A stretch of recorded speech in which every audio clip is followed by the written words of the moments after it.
Welcome to Spring LIB.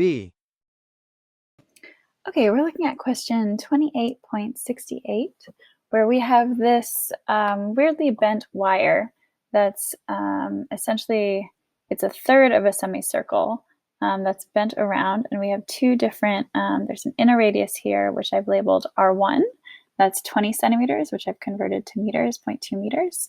And then the outer radius, R2, is 30 centimeters, and I've converted that to 0.3 meters. And this angle here is 120 degrees. So again, that's, since one whole circle is 360 degrees, this is 1/3 of a circle. And the current here is going along this direction. You can follow it, and the magnitude is 12 amps. And we want to figure out what the magnitude and direction of the magnetic field is due to this current loop at point P right here. So to do that, we need to use the Biot-Savart law, which I've written up right here. And one key thing to notice first is that we have this cross product, the dl, which is in the direction of the current, cross r, which is the vector that points from the point to the section of wire that we're considering. So if we look at these two little, this vertical point and then this little end cap over here, when we think about the direction of the current, that's going to be pointing straight down. And then r is also going to be pointing straight down. So these two vectors are parallel, which means there will be no contribution from the magnetic field from these endpoints, because the same thing is going to apply for this little point over here. So the contribution from these two little cap points is going to be 0. So we just need to think about the inner part and the outer part. So let's just split those up into two parts, and we can just add them together. So since there's going to be a factor of mu0 over 4 pi in both of those, I'm going to pull that out and just leave it out here for now. So we have this factor of mu0 over 4 pi. Now let's think about this inner circle with this radius. We're going to use R1 as our radius here. We have dl cross r. Now this is, the dl at every point is going to be tangent to this inner semicircle. And r is going to be the radius, so it's going to be pointing straight to the point of wire here. So those two vectors are going to be perpendicular. So dl cross r is really just going to be, actually this, I should notice that this is, over here, these are actually just unit vectors. So this is indicating just the direction of r. This isn't really indicating any sort of magnitude. This is just going to tell us the direction of r here.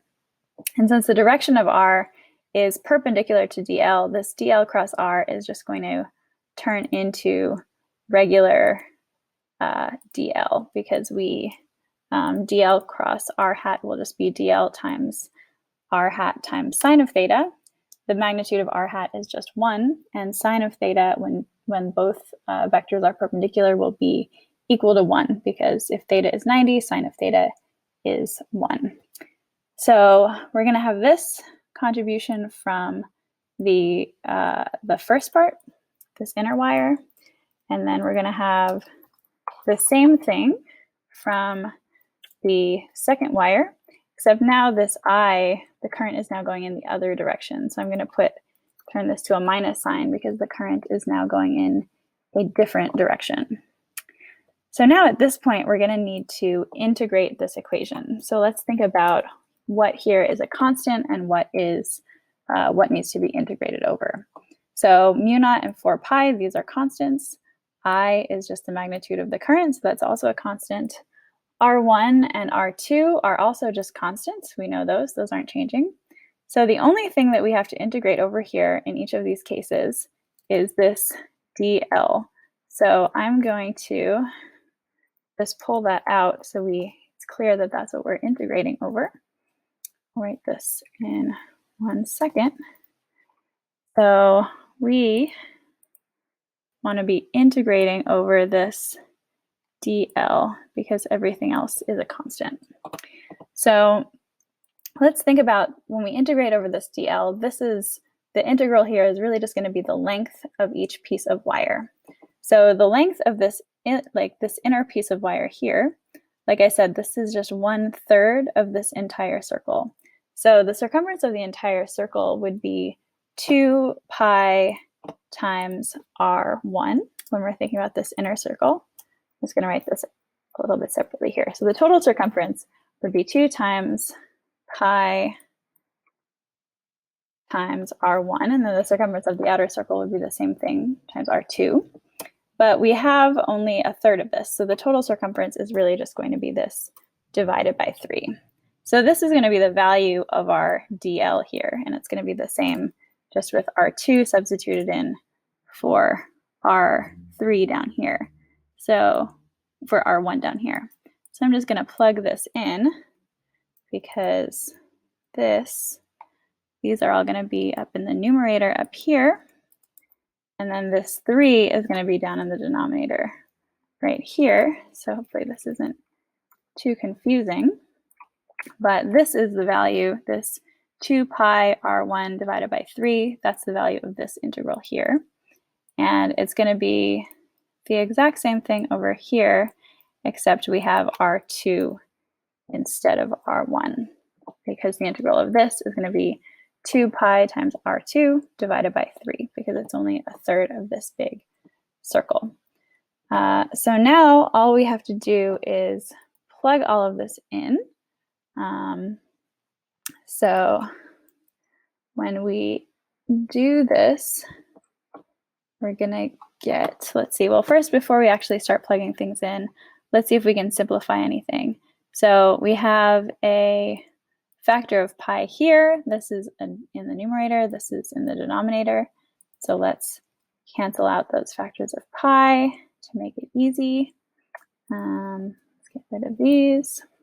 We have a factor of r2 up here and a factor of r1 down here. So let's also get rid of that.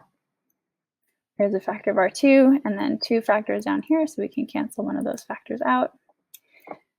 So this is about as far as we really need to go. So let's, at this point, we can just plug this in and solve. Oh, sorry, this is already integrated. So we don't have to worry about this extra dB anymore. So now this is the full integrated version. When we plug this in and solve, we should get b equals 4.19 times 10 to the minus 6, and this will be in Tesla. So this is the magnitude of the magnetic field. Thinking about the direction, if we use the right-hand rule, we want to point our thumb in the direction of the current like this. And if we do that, then our fingers are going to be curling into the page at this point here. And similarly, if we do the same thing with the outer ring, we're going to get a magnetic field pointing out of the page. But remember, we don't, since this inner wire is closer, that's why we have this subtraction sign here, the value of the magnetic field from this contribution is going to be greater than the magnetic field from this contribution. So this one is going to win out here.